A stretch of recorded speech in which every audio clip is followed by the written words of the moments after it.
ಜಲಜ್ಯೇಷ್ಠನಿಭಾಕಾರಂ ಜಗದೀಶಪದಾಶ್ರಯಂ ಜಗತೀತಲವಿಖ್ಯಾತಂ ಜಗನ್ನಾಥಗುರುಂ ಭಜೆ.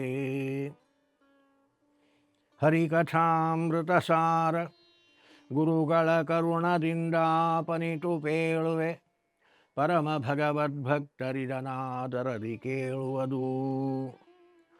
3,500 ಮೇಲರೆ 105 ರೂಪದಿ ಜನಾರ್ದನ ಸೂರಿಗಳು ಮಾಡುವ ಸಮಾರಾಧನೆಗೆ ವಿಘ್ನಗಳು ಬಾರದಂತೆ ಬಹುಪ್ರಕಾರ ಖರಾದಿ ಕಾಪಾಡುವನು.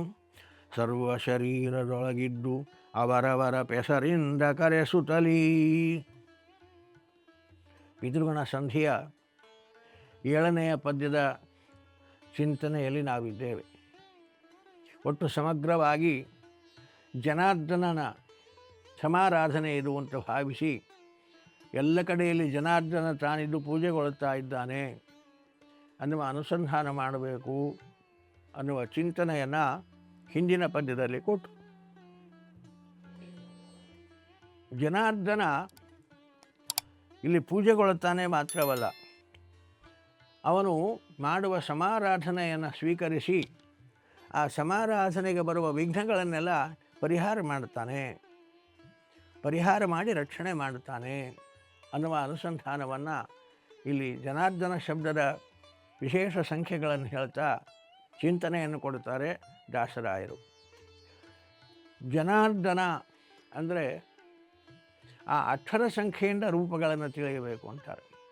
ಜನಾರ್ದನ ಶ್ರಾದ್ದದಲ್ಲಿ ತಾನು ವ್ಯಾಪ್ತನಾಗಿದ್ದು ವಿಘ್ನಗಳು ಬರದಂತೆ ರಕ್ಷಣೆ ಮಾಡ್ತಾನೆ ಅಂದರೆ ಜನಾರ್ದನ ಎಷ್ಟು ರೂಪದಿಂದ ಇದ್ದಾನಲ್ಲಿ ಅಂದರೆ 3,500 ಮೇಲೆ 605 ರೂಪದಿ ಅಂದರೆ 3,555 ರೂಪಗಳು. 3,500 3,500 ಮೇಲೆ 500 55, 600 ಅಂದರೆ 50 ಮೇಲೆ 5 55, ಹೀಗೆ 3,555 ರೂಪಗಳಿಂದ 3,500 ಮೇಲೆ 605 ರೂಪದಿ ಜನಾರ್ದನ. ಜನಾರ್ದನ ಅಂದರೆ 3,555 ರೂಪಗಳು. ಯಾಕೆ ಅಂದರೆ ಆ ಅಕ್ಷರಗಳೇ ಹೇಳ್ತಾರೆ ಆ ಸಂಖ್ಯೆಯನ್ನು ಅಂತ ದಾಸರು. ಜ ನ ದ ನ ಇಷ್ಟು ಅಕ್ಷರಗಳು ಉಂಟಲ್ಲಿ. ಜ ಅನ್ನತಕ್ಕಂಥದ್ದು ಚ ಛ ಜ 3 ಸಂಖ್ಯೆ. ಅದು ಜ ಅನ್ನೋದು 3, ಯಾಕೆ ಅದು 3ನೇ ಅಕ್ಷರ. ಚ ಛ ಜ ಅದು 3. ಇನ್ನು ನ ಜನಾರ್ದನ ಅನ್ನುವಲ್ಲಿ ನ 2ನೇದು. ತ ಥ ದ ಧ ನ 5, 3 5. ಇನ್ನು ಜನಾರ್ದ ತ ಥ ದ 3, ರ ಅದಲ್ಲಿ ಯ ರ 2, 3 2 5. ದ ಅಂದರೆ 5, ಮತ್ತು ನ ಮತ್ತೆ 5. ತ ಥ ದ ಧ ನ 5. ಜನಾರ್ದನ ಜ 3, ನ 5, ದ 5, ನ 5. 3,555 ರೂಪಗಳು. ಹೀಗೆ ಆ ರೂಪಗಳನ್ನು ನಾವು ಸಂಖ್ಯಾವಾಚಕವಾಗಿ ಇಟ್ಕೋಬೇಕಂತಾರೆ. ಇಷ್ಟು ರೂಪಗಳಿಂದ ಜನಾರ್ದನ ಮಾಡುವ ಸಮಾರಾಧನೆ, ಅದು ಜನಾರ್ದನ ಸಮಾರಾಧನೆ ಅಂಕರಿಷಿ ಅಂತಲೇ ಅಲ್ಲ ಸಂಕಲ್ಪ, ಅದನ್ನೇ ಸಮಾರಾಧನೆ. ಅದು ಶ್ರದ್ಧೆಯಿಂದ ಮಾಡುವ ಆರಾಧನೆ. ಬರೀ ಆರಾಧನೆ ಅಲ್ಲ, ಸಮಾರಾಧನೆ. ಶ್ರದ್ಧಾಪೂರ್ವಕವಾಗಿ ಅನುಸಂಧಾನ, ಭಗವಂತನ ರೂಪಗಳ ಅನುಸಂಧಾನಪೂರ್ವಕವಾಗಿ ಮಾಡುವ ಆರಾಧನೆ ಅದು ಸಮಾರಾಧನೆ ಅಂತ ಅನ್ನಿಸ್ತದೆ. ಇಂತಹ ಸಮಾರಾಧನೆ ಯಾವುದದು? ಶ್ರಾದ್ದದಲ್ಲಿ ಮಾಡತಕ್ಕಂತಹ ಸಮಾರಾಧನೆಗಳು ಅಂದರೆ ಬ್ರಾಹ್ಮಣರಲ್ಲಿ ಶ್ರದ್ಧೆ, ಮುಖ್ಯವಾಗಿ ಬ್ರಾಹ್ಮಣರ ಅಂತರ್ಯಾಮಿಯಾದ ಜನಾರ್ದನನ ಸಮಾರಾಧನೆ ಅದು. ಅದರಿಂದ ಬ್ರಾಹ್ಮಣರನ್ನು ನಾವು ಶ್ರದ್ಧೆಯಿಂದ ಪೂಜಿಸತಕ್ಕಂಥದ್ದು. ಅಂತರ್ಯಾಮಿಯಾದ ಪಿತೃಗಳು, ಅಂತರ್ಯಾಮಿಯಾಗಿರತಕ್ಕಂತಹ ವಸುಗಣಗಳು, ಅಂತರ್ಯಾಮಿಯಾದ ಭಾರತೀರಮಣ, ಅಂತರ್ಯಾಮಿಯಾದ ಪ್ರದ್ಯುಮ್ನ, ಹೀಗೆ ಈ ಅಧಿಷ್ಠಾನದಲ್ಲಿ ಎಷ್ಟು ರೂಪಗಳು ಬಂದು ನೋಡ್ರಿ. ಹಾಗೆ ಅಷ್ಟೆಲ್ಲ ಅನುಸಂಧಾನ ಇಟ್ಟುಕೊಂಡು ಮಾಡಬೇಕಾದ ಆ ಬ್ರಾಹ್ಮಣರಿಗೆ ಇಷ್ಟು ಅನುಸಂಧಾನಪೂರ್ವಕವಾಗಿ ಮಾಡತಕ್ಕಂತಹ ಪಾದ ಪ್ರಕ್ಷಾಲನೆ, ಬ್ರಾಹ್ಮಣ ಪಾದಗಳನ್ನು ತೊಳೆಯುತ್ತಾ ಇರ್ತೀವಿ. ತೊಳೆಯೋದು ಬ್ರಾಹ್ಮಣನ ಪಾದ, ಆದರೆ ಇದೊಂದು ಪ್ರತಿಮೆ. ಬ್ರಾಹ್ಮಣ ಅಂದರೆ ಇದೊಂದು ಪ್ರತಿಮೆ. ಈ ಪ್ರತಿಮೆ ಯಾವ ಪ್ರತಿಮೆ? ಇದು ಜನಾರ್ದನನ ಪ್ರತಿಮೆ. ಈ ಪ್ರತಿಮೆಯಲ್ಲಿ ನಮ್ಮ ಪಿತೃಗಳನ್ನು ಆವಾಹನೆ ಮಾಡಿದ್ದೀವಿ.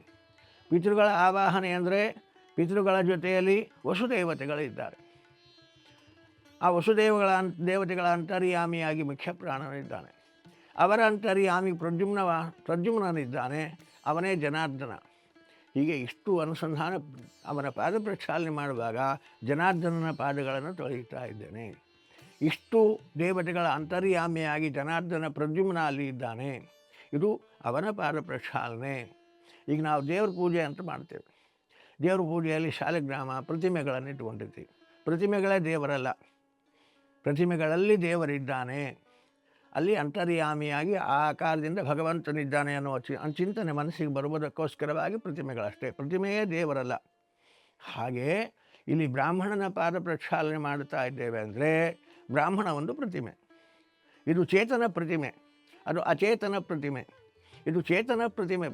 ಬ್ರಾಹ್ಮಣ ಚೇತನ ಪ್ರತಿಮೆಯಲ್ಲಿ ಭಗವಂತನನ್ನು ಆವಾಹನೆ ಮಾಡಿಕೊಂಡು ಆ ಬ್ರಾಹ್ಮಣನಲ್ಲಿ ಭಗವದ ಆರಾಧನೆ, ಜನಾರ್ದನನ ಆರಾಧನೆ, ಪಾದ ತೊಳೆಯೋದಿರಲಿ, ಅವರಿಗೆ ಊಟ ಮಾಡಿಸೋದಿರಲಿ, ಅವ್ರಿಗೆ ಕೊಡುವ ಗಂಧಾಕ್ಷತೆಗಳಿರಲಿ, ಅವ್ರಿಗೆ ಕೊಡುವ ತಾಂಬೂಲ ದಕ್ಷಿಣೆಗಳಿರಲಿ, ಅದೆಲ್ಲವೂ ಕೂಡ ಜನಾರ್ದನ ಸಮಾರಾಧನೆ. ಮನಸ್ತುಂಬಿ ಮಾಡಬೇಕು, ಭಕ್ತಿ ಶ್ರದ್ಧೆಗಳಿಂದ ಮಾಡಬೇಕು. ಏನೋ ಬ್ರಾಹ್ಮಣ ಬಂದಿದ್ದಾನೆ, ಬ್ರಾಹ್ಮಣನನ್ನು ಅಲಕ್ಷ್ಯ ಮಾಡಿದರೆ ಅಲ್ಲಿ ದೇವರನ್ನೇ ಅಲಕ್ಷ್ಯ ಮಾಡಿದಂಗೆ. ಬ್ರಾಹ್ಮಣನನ್ನು ತಿರಸ್ಕಾರ ಭಾವದಿಂದ ನೋಡಿದರೆ ಅಲ್ಲಿ ಜನಾರ್ದನನ್ನೇ ತಿರಸ್ಕರಿಸಿದಂತೆ. ಹಾಗೆ ಅಧಿಷ್ಠಾನವನ್ನು ಗೌರವಿಸತಕ್ಕಂಥದ್ದು, ಗೌರವಪೂರ್ವಕವಾಗಿ ಅಲ್ಲಿ ಭಗವಂತನಿದ್ದಾನೆ ಅನ್ನುವ ಅನುಸಂಧಾನದಿಂದ ಮಾಡಿದಾಗ, ಉದಾರವಾದ ಮನಸ್ಸಿನಿಂದ ಮಾಡಿದಾಗ ಆಗ ಅದು ಸಮಾರಾಧನೆ ಅಂತಾಗ್ತದೆ. ಹೀಗೆ ಅದಕ್ಕೆ ಅವ್ರು ಹೇಳುವಾಗ ಸೂರಿಗಳು ಮಾಡುವ ಸಮಾರಾಧನೆಗೆ ಅಂತಾರೆ. ಸಮಾರಾಧನೆ ಆಗಬೇಕಾದ್ರೆ ಇಷ್ಟು ಅನುಸಂಧಾನ ಇರಬೇಕು, ಶ್ರದ್ಧೆ ಇರಬೇಕು. ಆ ಬ್ರಾಹ್ಮಣನ ಪೂಜೆ ಮಾಡುವಾಗ ಬ್ರಾಹ್ಮಣನಲ್ಲಿ ಗೌರವ ಇರಬೇಕು. ಏಕೆ ಇದು ಭಗವಂತನ ಪ್ರತಿಮೆ ಅಂತ ಅದನ್ನು ಗೌರವಿಸತಕ್ಕಂಥವರಾಗಬೇಕು.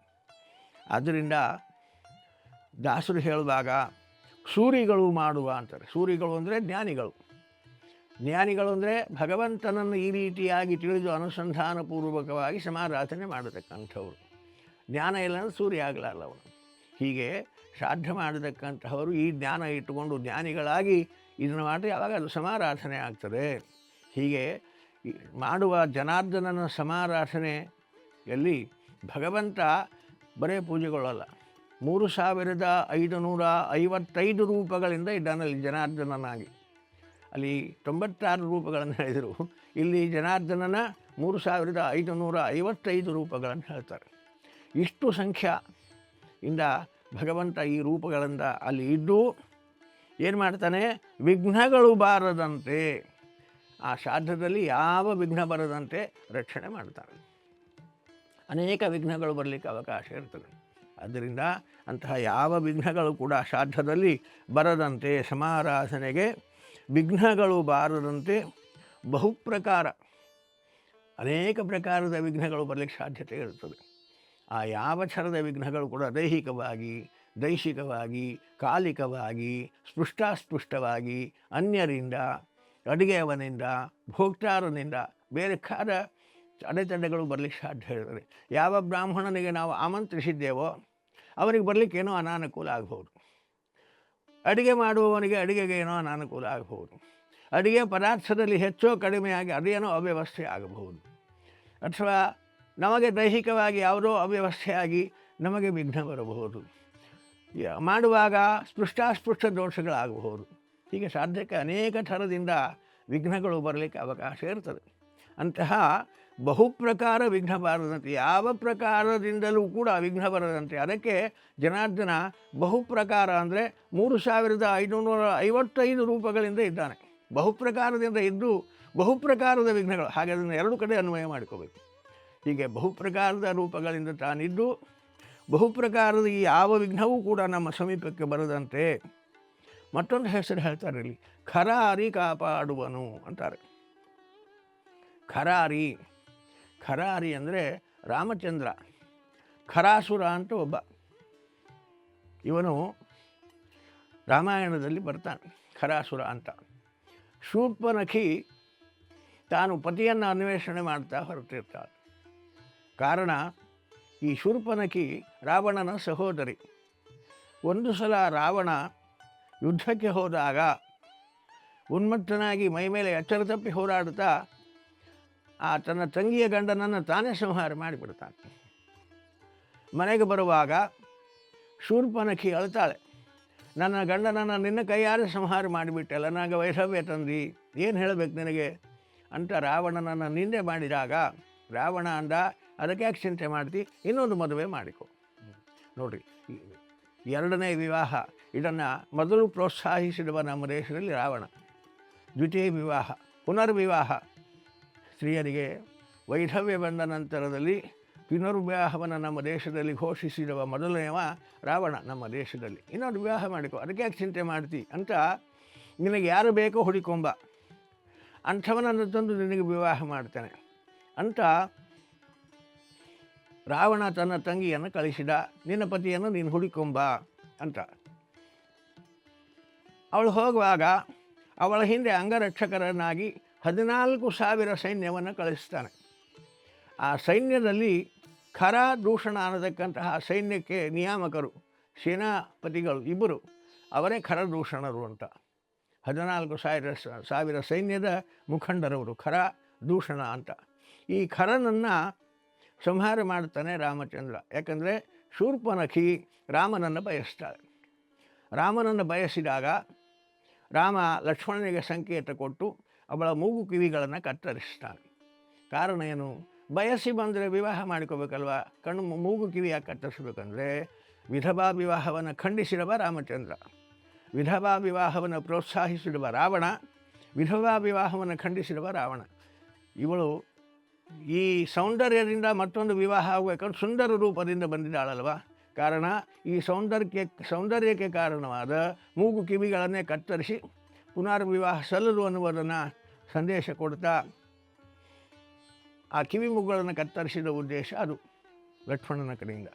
ಹೀಗೆ ಕಿವಿ ಮೂಗುಗಳನ್ನು ಕತ್ತರಿಸಿದಾಗ ಅವುಗಳಿಗೆ ಅಂಗರಕ್ಷಕರಾಗಿ ಬಂದಿರತಕ್ಕಂತಹ ಖರದೂಷಣರು ರಾಮನ ಮೇಲೆ ಯುದ್ಧಕ್ಕೆ ಬರ್ತಾರೆ. ಆಗ ರಾಮ ಆ ಖರಾಸುರನನ್ನು ಸಂಹಾರ ಮಾಡ್ತಾನೆ ನಿರ್ದಾಕ್ಷಿಣ್ಯವಾಗಿ. ಒಂದೇ ಬಾಣದಿಂದ ಅವನನ್ನು ಸಂಹಾರ ಮಾಡಿಬಿಡ್ತಾನೆ. ಆದ್ದರಿಂದ ಇಂತಹ ಖರಾರಿ ಅಂತಾನೆ. ಖರಾರಿ ಅಂದರೆ ರಾಮಚಂದ್ರ. ಯಾಕೆ? ಅವನು ನಿರ್ದಾಕ್ಷಿಣ್ಯವಾಗಿ ಅವಳನ್ನು ಕ್ಷಮಿಸದೆ ಶಿಕ್ಷಿಸಿದವ ರಾಮಚಂದ್ರ. ಹಾಗೆಯೇ ನಾವು ಮಾಡಿದ ಈ ಕರ್ಮ ಅದು ಸರಿಯಾಗಿದ್ದರೆ ಭಗವಂತ ಅನುಗ್ರಹಿಸ್ತಾನೆ. ಬಹುಪ್ರಕಾರದ ರೂಪದಿಂದ ನಿಂತು ಬಹುಪ್ರಕಾರದ ವಿಘ್ನಗಳನ್ನು ತಡೆಯುತ್ತಾನೆ. ಅಪರಾಧ ಮಾಡಿದೆಯೋ ಶಿಕ್ಷಿಸ್ತಾನೆ ಅನ್ನುವ ಎಚ್ಚರ ಕೊಡಲಿಕ್ಕಾಗಿ ಭಕ್ತಿಯಿಂದ ಶ್ರದ್ಧೆಯಿಂದ ಮಾಡಿದೆಯೋ ರಕ್ಷಣೆ, ಎಚ್ಚರ ತಪ್ಪಿ ಮಾಡಬಾರ್ದನ್ನು ಮಾಡಲಿಕ್ಕೆ ಹೋದೆಯೋ ಖರಾರಿ ರಾಮಚಂದ್ರ ಶೂರ್ಪನಖಿಯನ್ನು ಅಪರಾಧ ಮಾಡಿದ್ದಕ್ಕೆ ಶಿಕ್ಷಿಸಿದಂತೆ ನಿನ್ನನ್ನು ಶಿಕ್ಷಿಸ್ತಾನೆ. ಅದರಿಂದ ಎಚ್ಚರದಿಂದ ಮಾಡುವ ಕಾರ್ಯಗಳನ್ನು ಎಚ್ಚರ ಇಟ್ಟುಕೊಂಡು ಮಾಡು. ಅಶೌಚ ಆಗದಂತೆ, ಬ್ರಹ್ಮಚರ್ಯ ಸೋರದಂತೆ, ಯಾವ ರೀತಿಯಲ್ಲಿಯೂ ಸಿಟ್ಟು ಬರದಂತೆ. ಸಿಟ್ಟು ಬಂದರೆ ಅದು ಅಸುರಾವೇಶವೇ, ಸಿಟ್ಟೇ ಮುಖ್ಯವಾದ ಮೈಲಿಗೆ. ಆದ್ದರಿಂದಾಗಿ ಅದು ಯಾವುದು ಆಗದಂತೆ ಎಚ್ಚರ ವಹಿಸಿ ಈ ಪೂಜೆಯನ್ನು ಮಾಡಬೇಕು. ಜನಾರ್ದನ ಸಮಾರಾಧನೆ ಅಂದರೆ ಎಚ್ಚರ ತಪ್ಪಿ ಮಾಡೋದಲ್ಲ.